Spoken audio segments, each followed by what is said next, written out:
Olá pessoal, os profissionais da Loja Cor que ainda não me conhecem, eu sou Robson Silveira, responsável pela assessoria jurídica securitária da rede Loja Cor. Eu sou o advogado responsável pelo escritório que cuida da assessoria jurídica.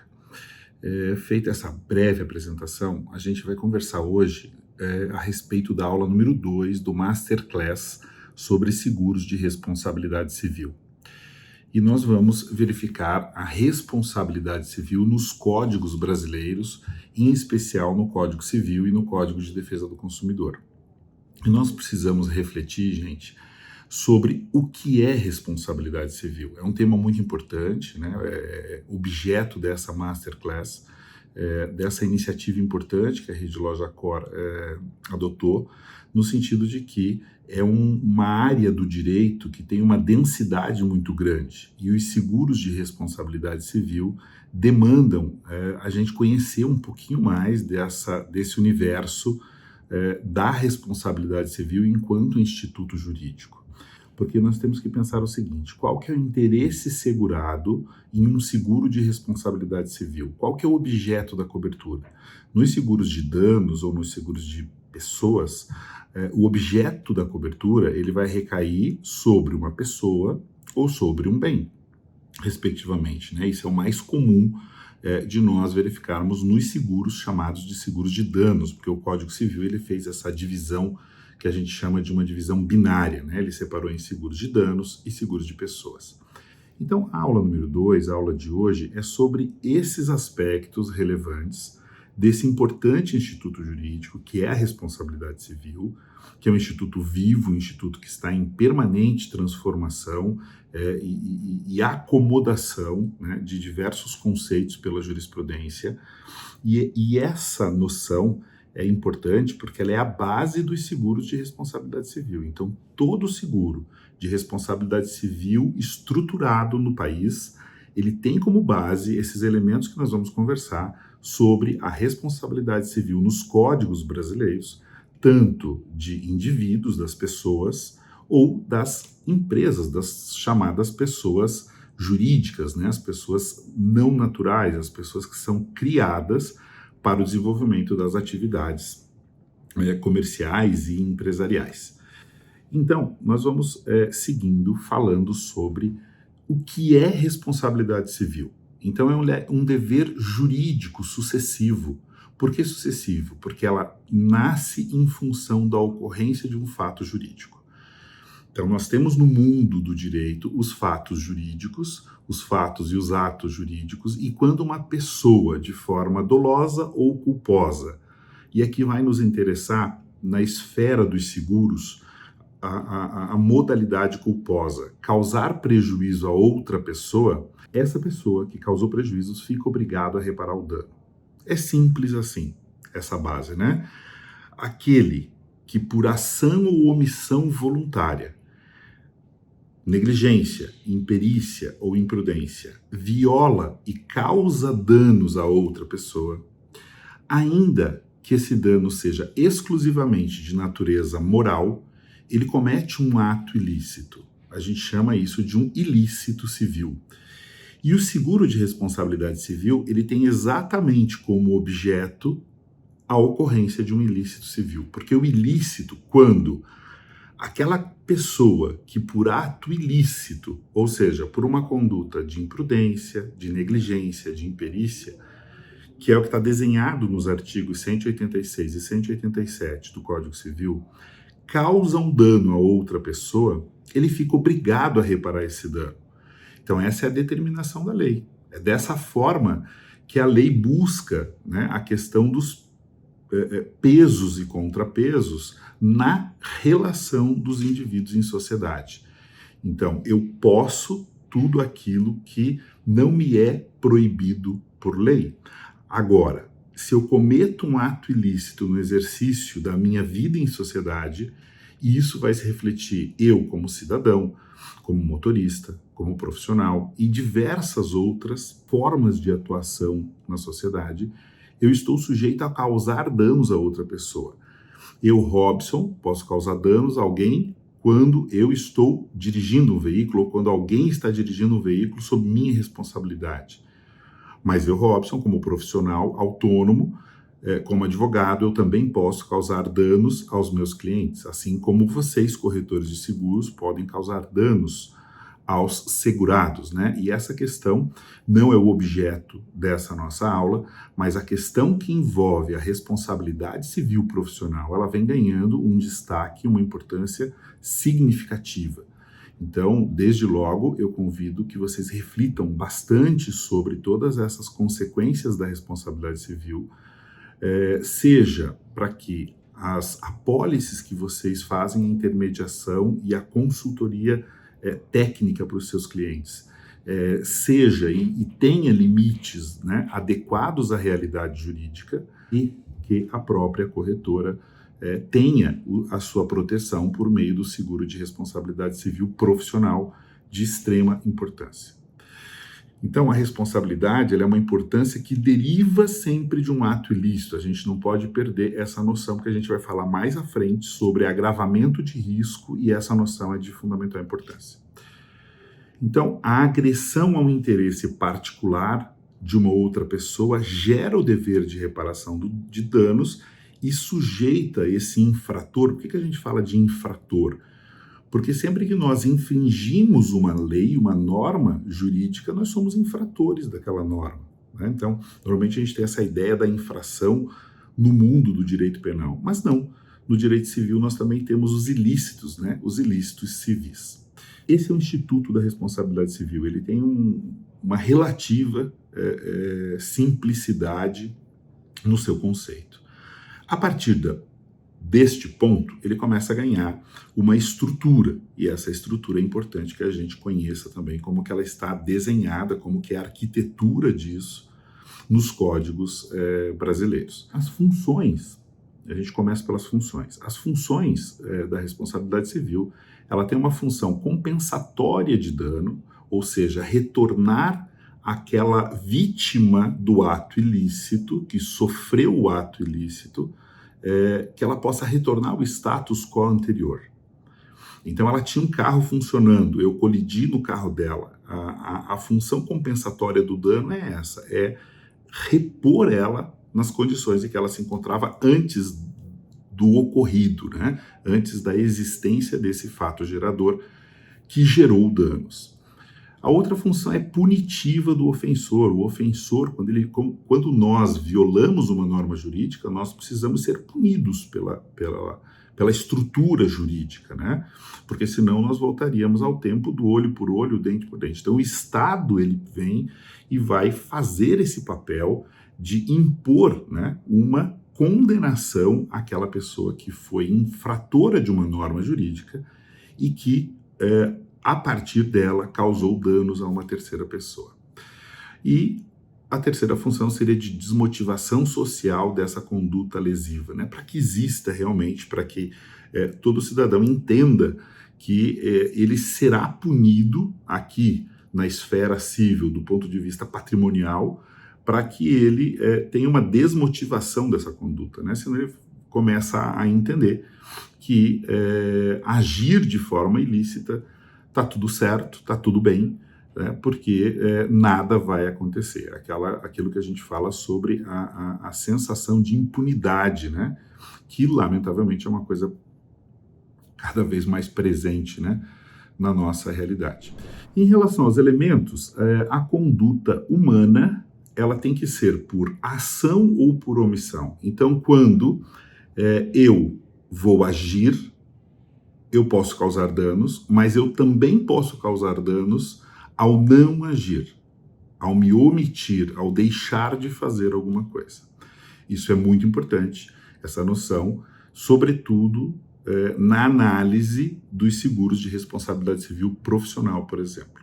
Então nós temos sempre uma conduta humana como elemento, caracterizada por uma ação ou uma omissão, um dano ou um prejuízo, preciso ter um dano ou um prejuízo que seja indenizável, e o nexo de causalidade entre a ação ou a omissão e esse dano ou prejuízo é o chamado nexo causal, né? Por isso que as seguradoras, sempre na regulação de sinistros, vão buscar entender qual é o nexo, qual que é o liame entre a conduta e o dano causado. A culpa, gente, é um elemento acidental nessa relação. Ela é a base fundamental, é uma ação ou omissão voluntária, a negligência, imperícia ou imprudência. Então, a culpa, eu digo que ela é um elemento acidental porque ela não é um pressuposto geral. Por quê? Porque existe a responsabilidade civil objetiva. Nós vamos ver que ela é subjetiva ou objetiva. E a responsabilidade objetiva, ela é chamada de responsabilidade sem culpa. Robson, quer dizer então que a gente está falando que pode haver a responsabilização, mesmo que eu não tenha agido com culpa, ou seja, mesmo que eu não tenha cometido um ato ilícito, que tem na sua base, na sua estrutura, esses elementos de negligência, imperícia e imprudência que você falou? Exatamente isso. Então, a regra geral é que a gente trate da culpa como um elemento, e na prática securitária isso é muito presente, como um elemento fundamental. Mas, juridicamente, a culpa é entendida como um elemento acidental. Por quê? Porque, juridicamente, haverá a responsabilidade independentemente de uma conduta humana culposa. Robson, me dá um exemplo. Por exemplo, vamos ficar com o automóvel, que é mais simples. No automóvel, você causa um dano, você viola uma norma de trânsito, você causa um dano a alguém, você está diante, então, de uma culpa e de um cenário de responsabilidade subjetiva, onde vai ser apurado se você violou a norma jurídica, se existe um dano e se existe o nexo causal entre essa conduta. E aí nós temos, então, a caracterização de todos os elementos da responsabilidade civil. Quando a gente enxerga isso num fato jurídico, e é isso que a seguradora vai fazer na regulação de sinistros, nós estamos diante da existência de culpa, da existência de responsabilidade civil, do dever de reparação do segurado, do dever jurídico de reparação do segurado, trazido pelos artigos 186 e 927, e, consequencialmente, da responsabilidade contratual da seguradora de fazer a indenização ao terceiro ou o reembolso ao segurado no seguro de responsabilidade civil. Mas imaginemos um acidente de trânsito onde eu tenho um ônibus, por exemplo, tá? Transporte de passageiros. Aí tem um caminhão que colide com esse ônibus e projeta esse ônibus sobre outros veículos. Existe responsabilidade subjetiva ou objetiva do ônibus em relação aos passageiros transportados. Percebam que o ônibus, no nosso exemplo, estava trafegando normalmente. Um caminhão colidiu e tombou o ônibus, por exemplo. Tá? E aí houve danos a passageiros transportados.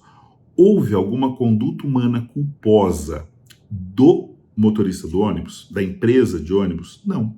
Não houve nenhuma conduta humana atribuída ao condutor desse veículo e, portanto, nenhuma responsabilidade por culpa atribuída ao proprietário dessa empresa, mas existe a responsabilidade objetiva. A responsabilidade objetiva é aquela responsabilidade que decorre de uma determinação legal. Então, a lei diz que transporte de passageiros, o transportador tem responsabilidade objetiva, ou seja, independentemente de ser o culpado, em relação aos passageiros. Ou seja, quem que terá nesse exemplo a obrigação de fazer a reparação dos danos? A empresa de ônibus. Robson, mas ela pode se subrogar e ir cobrar do causador do dano, do causador do evento? Pode. Mas a responsabilidade objetiva impõe a ela a obrigação de se responsabilizar e assumir as perdas e danos que decorreram daquele acidente, mesmo que ela não tenha dado causa. É a responsabilidade pelo fato do serviço, né? É a responsabilidade pelo encargo que ela assume como transportador de passageiros. Tá? Então, ela decorre de lei.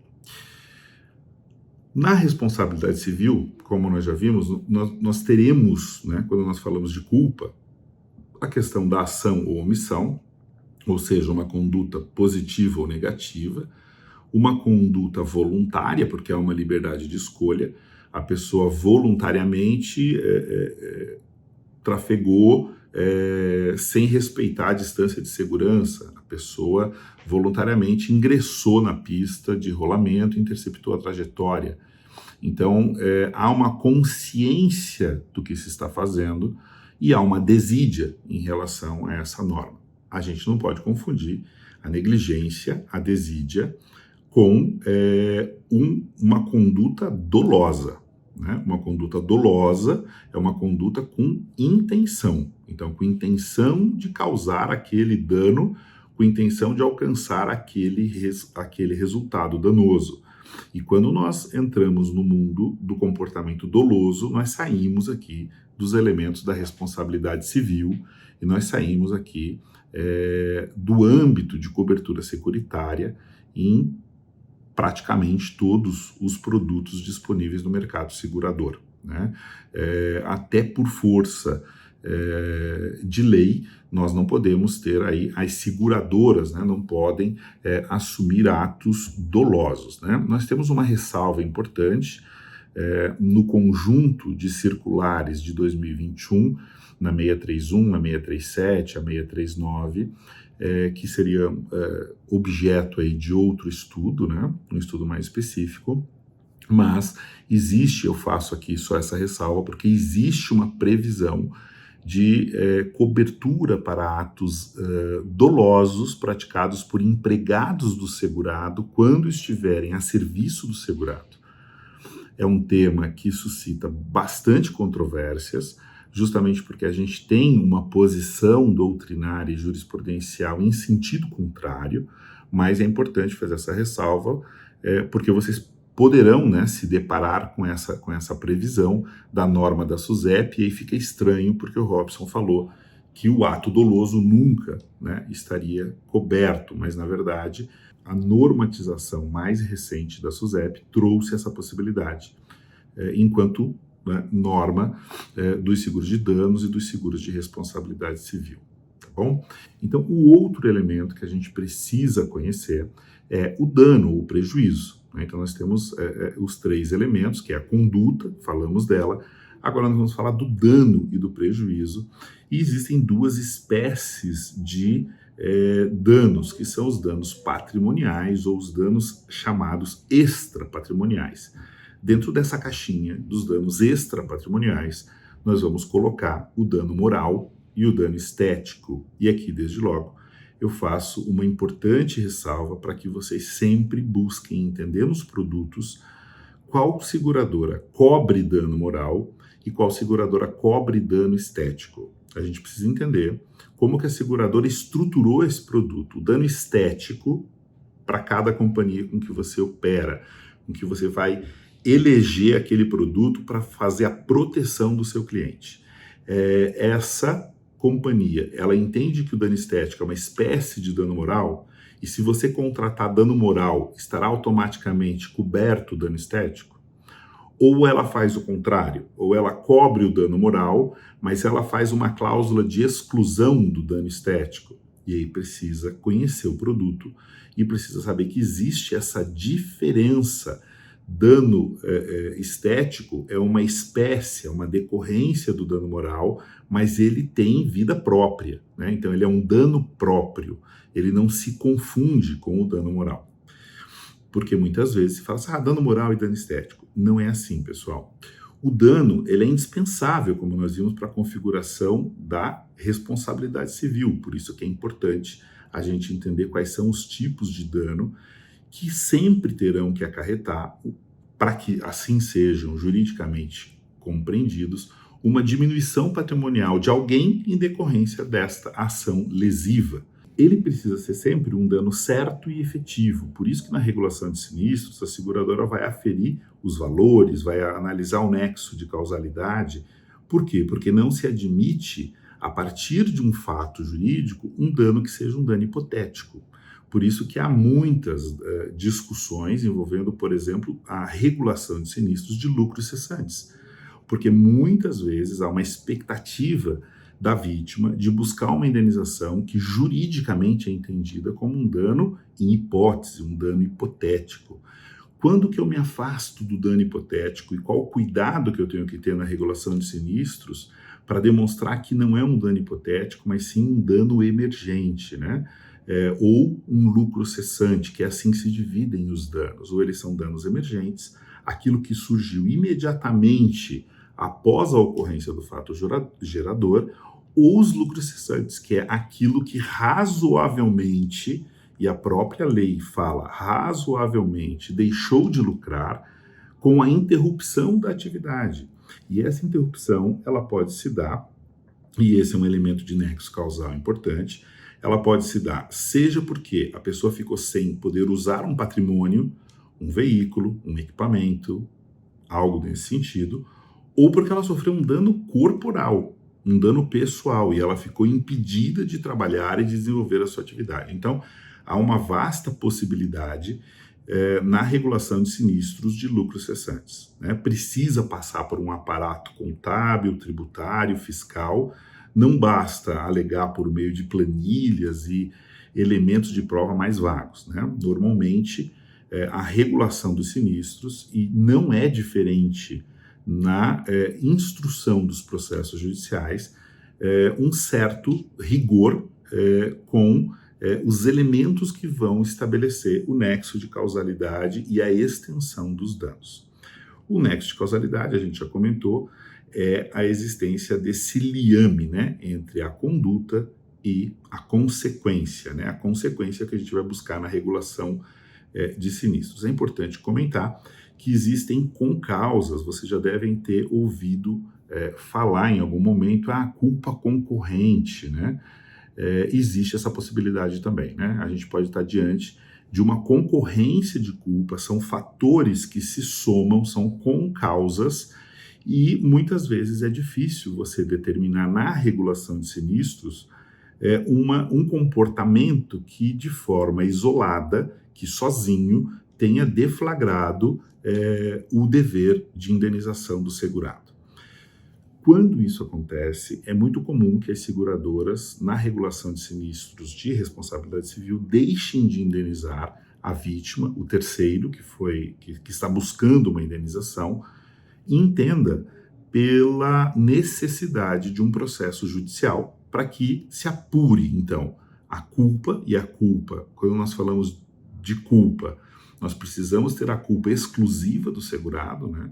Porque se nós tivermos uma concorrência de culpa, nós podemos estar diante de um cenário até de uma excludente de responsabilidade. E, por falar nas excludentes de responsabilidade, a gente não vai entrar nelas, é um assunto juridicamente mais denso, mais complexo, mas existem condutas, existem situações, né, fatos jurídicos que vão impor uma exclusão de responsabilidades. Então, são situações que, quando são verificadas, elas excluem a responsabilidade daquele que cometeu o ato ilícito. São elas as principais: o estado de necessidade, a legítima defesa, o exercício regular de um direito, o chamado estrito cumprimento de um dever legal. Muito comum o caso fortuito ou de força maior, onde a gente vê, por exemplo, o roubo, né, à mão armada, o assalto à mão armada, ou danos decorrentes de uma tempestade, né? Então você tem lá um RC guarda de veículos, por exemplo, um RC garagista, e você tem a incidência de uma tempestade com um vendaval, um ciclone, que atinge aquele local. A gente já atua em regulações de sinistros dessa natureza. E aí você tem uma excludente de responsabilidade. Por quê? Porque não houve negligência, imperícia ou imprudência do estabelecimento. O estabelecimento ele foi atingido por um fato jurídico entendido como caso fortuito ou de força maior, né? E os eventos da natureza sempre se encaixam nessas categorias aqui, que foi o fato gerador daquele dano, e isso está fora, por isso se fala de fato de força maior, porque está fora do controle do agente. Tá? Então, juridicamente se entende que ele não pode ser punido por isso. E aí nós temos uma excludente de responsabilidade, assim como há situações em que se demonstra, em acidentes envolvendo atropelamentos, isso é muito característico, a chamada culpa exclusiva da vítima. Por mais lamentável que sejam esses acidentes, muitas vezes a vítima ela concorreu decisivamente para a ocorrência do fato gerador. E aí, quando isso acontece, ela vai romper, né? Vai romper o nexo de causalidade, que são desses 3 elementos que nós falamos. Então, quando eu não tenho uma ação ou uma omissão culposa do segurado, eu não tenho um desses elementos. Então, esses fatos chamados de excludentes de responsabilidade, incluindo aqui um fato de terceiro e a culpa exclusiva da vítima, nós estamos diante de situações que fazem, vamos por assim dizer, o rompimento desse nexo de causalidade. Por isso que eu preciso ter, para que exista o dever de indenizar, a existência, a presença desses 3 elementos. É assim que está previsto, né, no Código Civil Brasileiro. Responsabilidade subjetiva e objetiva, nós já falamos, né? Então, na objetiva, eu tenho como exemplo muito característico aqui o transporte coletivo de pessoas, o transporte coletivo de cargas, aviação civil, entre outros exemplos, tá? E aqui percebam como a gente começa, como os seguros de responsabilidade civil, eles começam a adentrar. A gente parte de um conceito relativamente simples, mas a gente começa a adentrar em variáveis que não são necessariamente tão simples assim. E aí a importância, gente, desde já, de eu reforçar que todo corretor da rede LojaCor dispõe de assessoria jurídica securitária. E essa assessoria jurídica securitária, ela não se limita ao âmbito do contencioso, ou seja, quando eu tenho uma negativa ou quando eu tenho uma ação promovida por um terceiro contra o segurado, onde nós vamos atuar na orientação e na defesa dos segurados. Mas ela envolve também as consultas contratuais que todo corretor da rede pode direcionar a assessoria jurídica no momento da formação dos contratos de seguro, que é um momento de vital importância, porque ele está diretamente relacionado à responsabilidade civil profissional dos corretores. Tá? Então, se você está buscando uma proteção por meio de uma apólice de seguro de responsabilidade civil para determinada situação de risco, a gente precisa sempre entender qual é essa matriz de risco, do que você está falando, que riscos o seu cliente está exposto, né? Seja ele como pessoa física, ele como atividade empresarial, ele como profissional liberal ou não. A gente precisa entender isso. Quais são os riscos possíveis, inclusive de natureza ambiental, que podem estar presentes naquela situação que você, como consultor de riscos, precisa analisar. Então, a gente fala, pessoal, cuidem sempre, né, com os limites de responsabilidade civil, que não podem ser limites muito baixos, eles têm que estar em linha, eles têm que estar minimamente alinhados com o entendimento da jurisprudência brasileira. Porque, vejam, em última análise, quem vai definir quais são os valores, por exemplo, de danos morais, né? Quais são os valores de indenização por morte, no caso de um pensionamento? É o judiciário, é a justiça. Então, nós não podemos estar descasados, né? Desalinhados com essa realidade jurídica. E para fazer esse ajuste com a realidade jurídica, vocês dispõem de assessoria jurídica especializada para isso. Tá ok? A responsabilidade, ela pode ser contratual ou extracontratual, e o exemplo muito claro da responsabilidade contratual, por exemplo, é a responsabilidade civil profissional, né? Porque eu tenho ali um inadimplemento de uma obrigação prevista em contrato, né? Isso vai acontecer com o médico, com o dentista, com o engenheiro, com o arquiteto, com o advogado, em uma infinidade de situações. Quando a gente fala, por exemplo, de acidente de trânsito, seja do veículo, seja de um veículo de transporte de cargas ou de pessoas, nós estamos falando da chamada responsabilidade extracontratual, também chamada de responsabilidade aquiliana, né? Um nome jurídico que não vem ao caso aqui. Então ela é extracontratual por quê? Porque você não tinha um contrato com aquela pessoa que você veio a causar um dano. Mas às vezes você causa um dano para alguém com quem você estabeleceu previamente um vínculo contratual. E nós temos também a aplicação, então, de conceitos de responsabilidade civil nos contratos de seguro de responsabilidade civil. Daí a importância de nós dominarmos aqui minimamente, né, esses temas, né? Por quê? Porque o mercado ele subscreve riscos de natureza hoje eminentemente profissional. Então a gente precisa conhecer essas subdivisões, né? Por quê? Porque a gente está diante de um mercado que vem necessariamente, gente, num processo, ainda que forçado, a nosso ver, de evolução dessas coberturas, né? Eu sempre tenho feito, ao longo dos encontros, treinacors, dos nossos ciclos de palestras, quem já acompanhou pode lembrar disso, algumas críticas, né, mais acentuadas sobre a necessidade de uma reconstrução de bases para o seguro de responsabilidade civil no Brasil, né? No Brasil, eu costumo dizer que nós temos ainda seguros de responsabilidade civil muito limitados, seguros que não estão, como eu dizia, sobre os limites de indenização, alinhados com a realidade jurídica. Então, o segurador precisa colocar na prateleira produtos que tenham relação com a estrutura do Instituto da Responsabilidade Civil no país. Né? Porque, veja, é totalmente diferente de fazer seguro para automóvel. Então, o objeto daquele seguro é um bem. Né? Então, lá no seguro de danos para um equipamento, para um automóvel, na verba casco, você está delimitando de forma muito clara quais são os riscos possíveis, como que você vai fazer a regulação de sinistros. Tem muita tecnologia já envolvida nisso, né? Nós temos um mercado bastante desenvolvido nesse sentido. Agora, quando a gente olha para um objeto de cobertura chamado responsabilidade civil, aí nós temos uma série de dificuldades, né?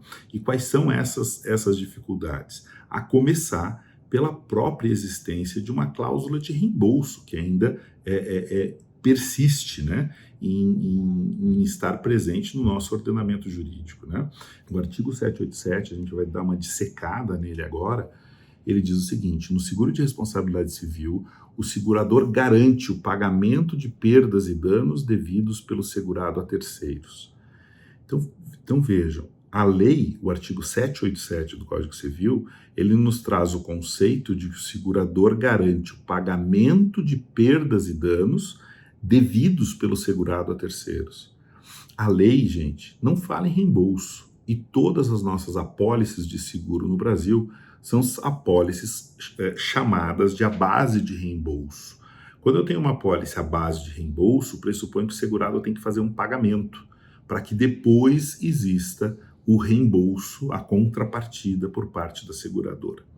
Então, de cara, quando a gente começa a estudar seguro de responsabilidade civil a partir das disposições do Código Civil, a gente já encontra essas dissociações, eu diria, né, entre o que está previsto na lei e entre o que está previsto de forma contratual pelas seguradoras. Juridicamente, a cláusula de reembolso ela não tem nenhuma sustentação jurídica, mas ela está aí e a gente precisa orientar os segurados sobre a existência dela, né? No parágrafo 1º do artigo 787, nós temos uma regrinha de que tão logo o segurado saiba das consequências dos seus atos, né, que sejam suscetíveis de acarretar a sua responsabilidade trazida aqui na cobertura securitária do seguro de RC, ele tem que fazer o aviso de sinistro, ele tem que comunicar esse fato ao segurador. Isso é importante nos seguros de responsabilidade profissional mostrar o seguinte: tão logo saiba das consequências de um ato seu. Então, muitas vezes, não precisa nem haver uma reclamação formal ainda. Se o segurado já tem consciência, ele sabe da existência de um fato, ele sabe que cometeu um fato que poderá trazer consequências jurídicas, ele já deve fazer essa comunicação à seguradora, tá? Então, um aviso de sinistro pensado de uma forma mais cuidadosa, mais atenta, diferenciada quando a gente fala de seguros de E&O. No parágrafo 2º, nós temos uma proibição dizendo que é defeso, ou seja, é proibido ao segurado reconhecer sua responsabilidade ou confessar a ação, exatamente essa é o texto da lei, bem como transigir com o terceiro prejudicado sem anuência da seguradora. Pessoal, essa regra é super importante. Ainda hoje a gente se depara com situações em que o segurado é demandado e o segurado, sem orientação, busca a contratação de um advogado e comparece à audiência, faz acordo e manda a conta, manda a ata da audiência, manda a documentação depois para o corretor e diz, olha, eu quero o meu reembolso. Tá? Muitas vezes ele age não por má fé, ele age no sentido de evitar o prolongamento daquela ação, ele age no sentido de que ele se sente culpado, já se sentia culpado, havia feito aviso de sinistro, a seguradora não deu sequência à indenização administrativa, chega no processo, ele diz, eu não quero ficar aqui me incomodando com isso, eu tenho seguro para não me incomodar, todo aquele cenário que os corretores já conhecem, e age de forma assodada e viola aqui o parágrafo 2º do artigo 787. É bastante difícil reverter uma indenização quando ela viola, né, o texto literal da lei, como nesse caso. Então, é sempre muito importante, é um momento sempre delicado, mas que vocês devem, né, assessorar os segurados com as orientações corretas nesse sentido, de que ele não pode agir sem anuência da seguradora. No caso dos corretores da rede LojaCor, é muito mais tranquilo isso, porque a assessoria jurídica entra nesse momento no jogo, né, para fazer uma simplificação de todo esse processo de defesa dos segurados, até porque é importante lembrar, todas as apólices de seguro de responsabilidade civil e agora já praticamente de todos os ramos incluem, estabeleceram sublimites para garantia de defesa judicial, que pode ser civil ou criminal em alguns produtos. Então essa é mais uma cobertura que o corretor precisa entender de cada companhia de seguros como que funciona. Para vocês terem uma ideia da importância dessa informação, tem companhia de seguros que não reembolsa, está previsto em cláusula, que não reembolsa honorários de defesa antes do trânsito em julgado do processo. O que quer dizer isso? Antes que o processo seja encerrado em última instância, quando não cabe mais nenhum recurso. Ora, gente, a instrução processual, ela pode levar anos, 5, 3, 5, até 10, até mais anos, dependendo da complexidade do caso. Então, no final do dia, o que essa norma está nos dizendo é, olha, segurado, defenda-se sozinho, né? O que essa companhia, que esse contrato está estabelecendo se você for demandado, e é para isso que existe o seguro de responsabilidade civil, que já tem uma cláusula de reembolso que não deveria ter, está dizendo assim para você, se vira, se defenda sozinho, pague os custos de defesa e ao final do processo, se tiver verba sobrando, saldo, você poderá se reembolsar dos custos de defesa. Tá? É uma informação super importante que precisa ser trabalhada no momento da formação dos contratos de seguro, pois isso, a meu ver, pode determinar inclusive a escolha por uma companhia ou por outra companhia. Se você escolheu uma companhia de seguros que coloca esta regra na prateleira, você escolheu isso como critério de proteção para o seu cliente. E o seu cliente pode lhe processar, inclusive, por conta dessa escolha, se você não demonstrar que cumpriu aí adequadamente o chamado dever de informação, que está tão, né, na moda, né, e que é uma das maiores vertentes aí de responsabilização de corretores de seguros. Agora, gente, vamos falar um pouquinho, indo para a nossa parte final, vamos falar um pouquinho sobre o Código de Defesa do Consumidor, porque nós temos o que a gente chama de diálogo das fontes normativas, né? Nós não temos apenas o Código Civil incidindo e trazendo essas regras, essa arquitetura jurídica para os seguros de responsabilidade civil. Nós temos também responsabilidade civil sobre o âmbito das relações de consumo. E aí eu digo, seguro é relação de consumo? Esse comando constitucional, né, que estabeleceu a defesa do consumidor como uma espécie de princípio da própria ordem econômica do país, ele suprimiu todas as ideias do Código Civil, que são ideias de uma igualdade formal das partes. Então são reflexões muitas quando envolve a aplicação do Código de Defesa do Consumidor, e eu preciso dizer para vocês que, lamentavelmente, nós não temos ainda uma clareza sobre a aplicação de Código de Defesa do Consumidor em relação a contratos de seguro.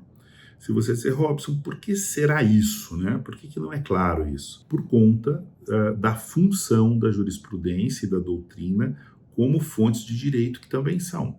Porque a lei, ela vai estabelecer, o Código Civil estabelece que as relações securitárias, de natureza securitária, são relações de consumo.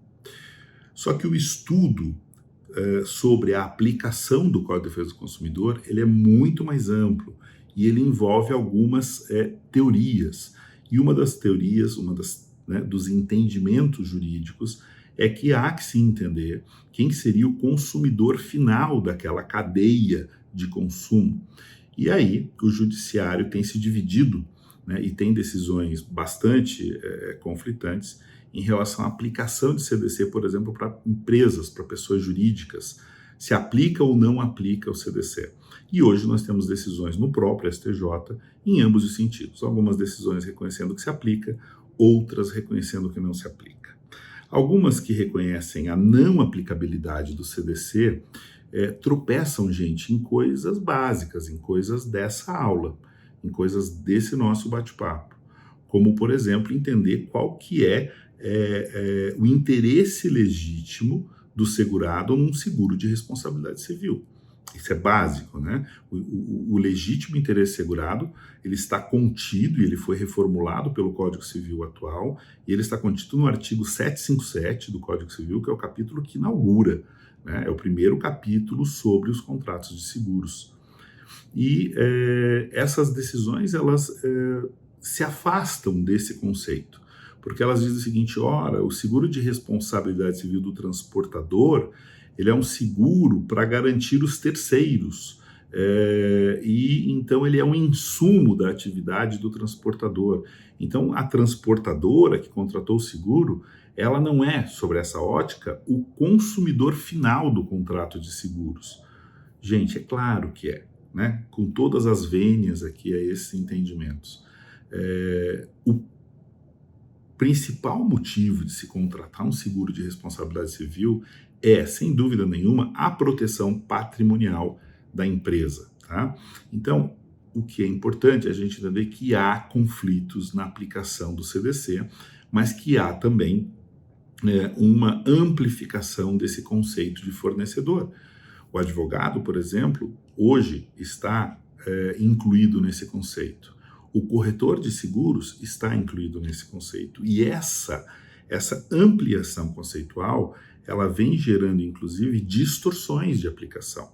Por que eu digo isso? Muitas vezes, os corretores de seguros, quando demandados junto com a seguradora, né, tem uma negativa, o segurado vai entrar com ação contra a seguradora e, muitas vezes, coloca a corretora também no polo passivo da demanda. É uma estratégia processual válida, né? Aí quem vai desenhar esse jogo vai ser o advogado do autor da ação. O que é importante a gente perceber? Que sempre que nós atuamos nas negativas de indenização, nós estamos desestimulando que esse segurado busque um advogado próprio que necessariamente, ou no mais das vezes, né, estatisticamente a gente observa isso, incluirá a responsabilidade da corretora, né, como responsável pela reparação dos danos decorrentes de uma negativa, e que muitas vezes não tem absolutamente nenhuma relação, a negativa, não tem nenhuma relação, nenhum nexo de causalidade, né, que é um dos elementos, com a conduta profissional da corretora. Muitas vezes, os autores nem identificam uma conduta, uma ação ou uma omissão, que é a conduta humana, que é o outro elemento, do corretor de seguros, mas o colocam no polo passivo das demandas. E essa distorção de conceito a que me refiro faz com que o judiciário condene corretores de seguros solidariamente, ou seja, de forma conjunta, condena a seguradora e a corretora a pagar a indenização de X mil reais. E você vai fazer uma análise seguinte, tá, mas nós sabemos que o corretor, como profissional liberal, seja pelo Código Civil, seja pelo Código de Defesa do Consumidor, lá no parágrafo 4º do artigo 14, vai dizer que eles respondem mediante a comprovação de culpa.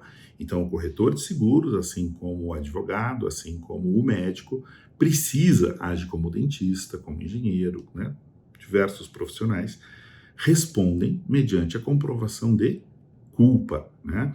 Existe aqui, quando a gente vai entrar no estudo da responsabilidade civil profissional, existem variáveis, existem noções distintas sobre responsabilidade subjetiva e objetiva. Por exemplo, quando nós falamos da responsabilidade de um cirurgião estético, nós estamos diante de um cenário jurídico de responsabilidade objetiva, né, onde ele se comprometeu com o resultado. Caso contrário, são obrigações chamadas de meio, né, onde você pode alcançar aquele resultado ou não, mas o profissional não pode ser responsabilizado por isso. Esse é um campo bastante específico do estudo dos seguros de responsabilidade civil profissional. Então, quando o corretor é trazido para dentro de um processo desta forma, né, que poderia ser evitado, e a gente sempre também enfatiza isso, né? Cuidem sempre das negativas. Na rede LojaCor, toda negativa de indenização deve vir para a área jurídica previamente, antes de ser levada ao segurado, para que a gente possa avaliar a validade jurídica daquela situação e orientar no sentido das providências que são cabíveis. E quando a gente faz isso, estatisticamente comprovado, a gente desarma, né, lá de forma preventiva um contencioso que vai se virar contra o corretor. E, por incrível que pareça, o judiciário tem entendido pela responsabilidade solidária pelo simples fato, ainda que não exista nenhuma demonstração de culpa, pelo simples fato de que o corretor integra a chamada cadeia de fornecedores. E aí ele aplica o CDC de uma forma um tanto quanto distorcida, né? E a gente tem aqui um conflito de normas entre o Código Civil e o Código de Defesa do Consumidor, né? Por quê? Porque o Código Civil vai dizer o seguinte, que haverá obrigação de reparar o dano, independentemente de culpa, nos casos especificados em lei, ou quando a atividade normalmente desenvolvida pelo autor, né, por quem causou o dano, implicar pela natureza daquela atividade um risco para os direitos de outras pessoas, né? Essa é mais ou menos o conteúdo do parágrafo único do artigo 927 do Código Civil, que vai nos dizer que aquele que causar dano a outrem fica obrigado a repará-lo.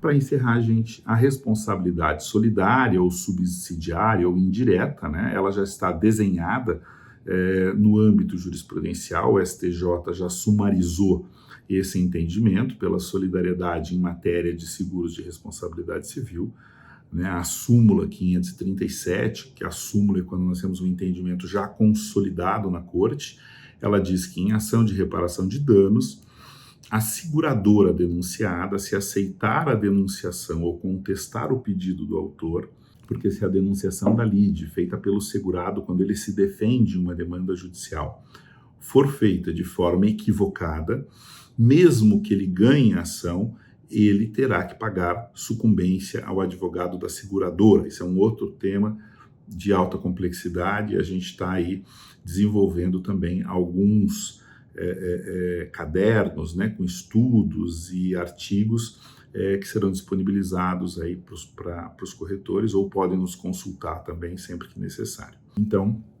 pode ser condenada direta e solidariamente a seguradora, junto com o segurado, ao pagamento da indenização devida à vítima.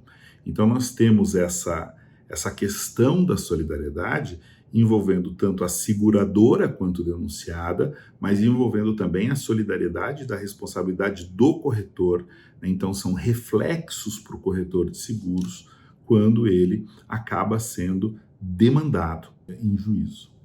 E, na maioria das vezes, indevidamente, né? Então, os danos, nós já vimos que são danos materiais ou corporais, a partir, né, daquela ideia binária de que os danos se classificam entre danos patrimoniais e extrapatrimoniais.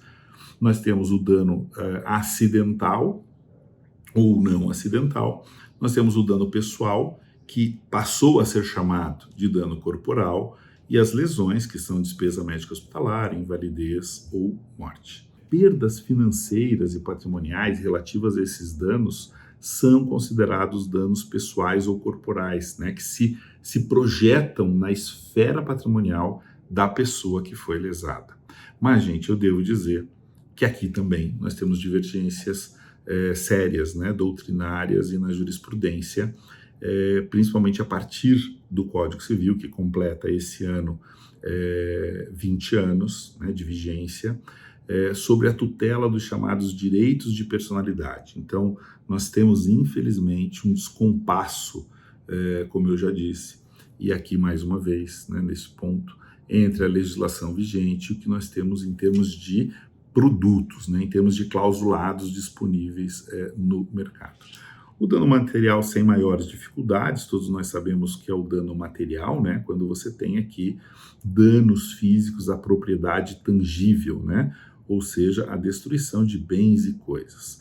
Danos morais e danos estéticos, eu já chamei atenção e reforço aqui nesse ponto, para os chamados novos direitos, né? A gente está falando, por exemplo, dano moral efetivo, privação de conforto, a gente está falando da possibilidade de danos psíquicos, e aí eu digo, né, faço aqui uma provocação nesse momento de estudo, né, de reflexão. Os danos chamados psíquicos ou a chamada teoria da perda de uma chance, será que está contemplada no seguro que eu estou contratando? Eu vou dar um exemplo provocativo. Existem coberturas no mercado segurador, no RC Advogados, que exclui a cobertura por perda de uma chance. E aí eu pergunto para você, quando um advogado perde um prazo, quando ele comete algum erro, de que forma que ele pode prejudicar o seu cliente do ponto de vista da extensão e da configuração do dano possível de um escritório de advocacia? Advogado, pessoa física, pessoa jurídica. Através da chamada perda de uma chance, porque eu perdi a chance de que ele alcançasse um resultado positivo. O resultado positivo poderia vir ou não vir, a depender do entendimento judicial, né? E aí é uma obrigação de meio, né, e não de resultado. Mas, quando eu não cumpri a minha obrigação de meio, que seria interpor o recurso, porque eu perdi o prazo, por exemplo, eu retirei do cliente a chance de poder ter um resultado positivo. Então, é muito difícil pensar em regulação de sinistros de RC profissional a advogados, retirando a cobertura de perda de uma chance, pois existem produtos no mercado que fazem isso. E aí o corretor vai lá e contrata essa cobertura, porque o corretor não sabe o que é perda de uma chance, ou não sabe que existe essa possibilidade de garantia securitária e que, dependendo da matriz de riscos, do risco que você está se propondo a garantir, você precisa entender todas essas extensões.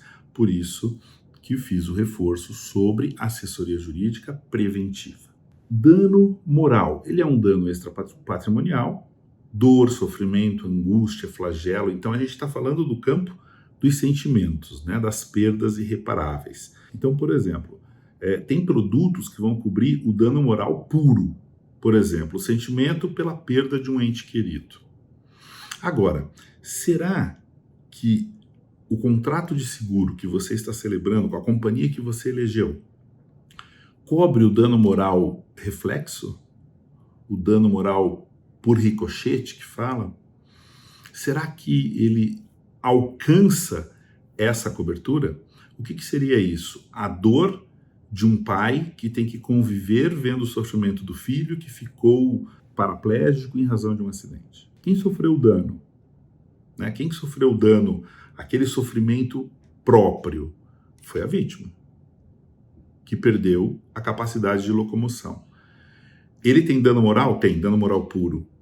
E o pai? O pai tem dano moral reflexo. Por quê? Porque ele, como pai, tem que conviver com aquele sofrimento e enxergar aquele sofrimento do seu filho diuturnamente. E aí eu pergunto, a sua apólice de seguro cobre o dano moral reflexo ou não?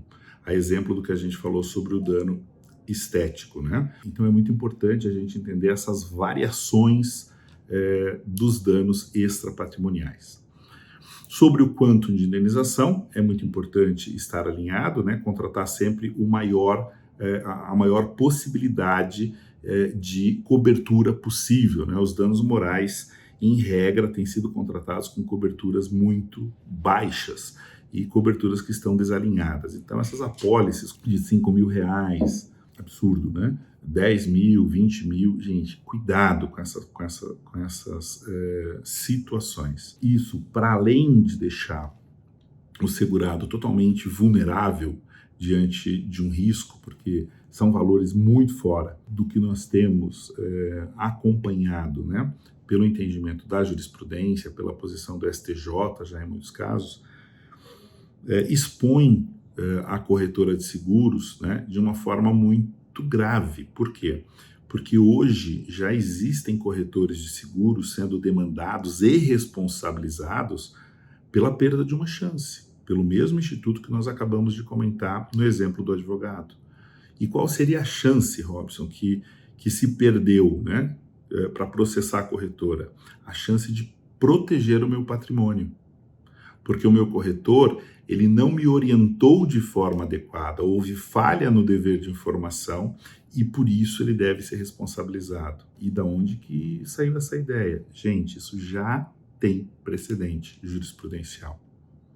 Tá? O direito é assim, direito é fato social, o direito vai sendo construído dia a dia nos tribunais, sobretudo com a estrutura normativa de Código Civil e Código de Defesa do Consumidor que nós temos. Muito cuidado também com os conceitos de culpa grave, né, que vão fazer com que a seguradora muitas vezes deixe de fazer uma indenização e hoje está muito, muito na moda o chamado agravamento de risco. Então, sempre que tiver uma negativa por agravamento de risco em seguros de responsabilidade civil, vamos olhar, vamos analisar, porque são conceitos juridicamente equivocados e que no mais das vezes, a gente tem conseguido aí reverter isso na esfera judicial. Mas o tema agravamento de risco é um tema bastante amplo, bastante complexo, a gente pode fazer isso numa outra oportunidade.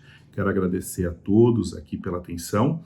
Nós ficamos aqui 1 hora mais ou menos falando de temas muito importantes sobre a caracterização e os elementos fundamentais do Instituto da Responsabilidade Civil.